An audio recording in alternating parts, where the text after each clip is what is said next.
I have always understood that the hand is the instrument, and as Pallasma points out, the hand is the thing that developed our mind. We're able to do something which gave us then the ability to think about how we could do something further. Now, George Stein, your hand has reached its solution before you know it's happened. So the idea of drawing is that you sometimes wonder, how did this happen? How did I get to this point? And all of a sudden it's occurred. Now, if you've got it doing this up till now, and it's going to change, of course, but the ability to draw now, if I've got to join a point from there and a point there, then I can go like that.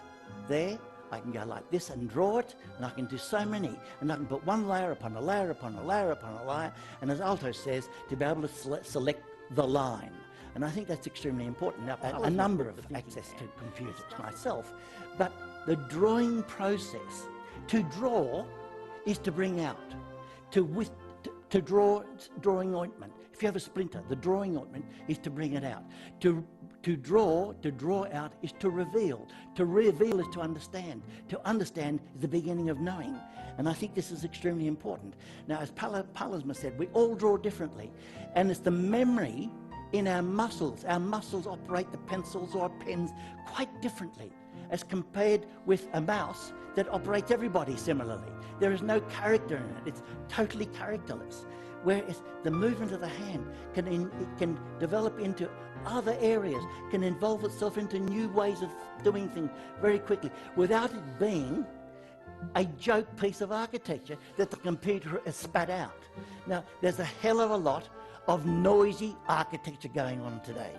It is unbelievably loud and noisy.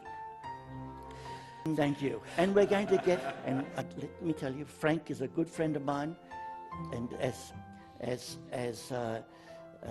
Elder Van Eyck said, the Dutch never refer to criminals by their second name. They always say John so-and-so, so-and-so. And so he spoke about Frank G, and he would never talk about Michael G, and he would never speak about Ren K, and a whole lot of these other, what he referred to as the criminals of architecture. And so I don't necessarily think that. But let me say that I think one has to be very careful. We are creatures of the eyes. Behind that is a brain.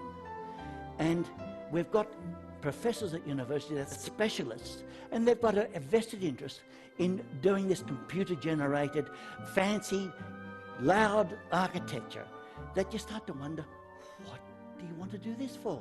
I mean, who's going to do it? Who wants it? You go past it, you see it 10 times, and you don't want to see it again. It's very time-defining. It'll speak of itself of a particular period. That is my view.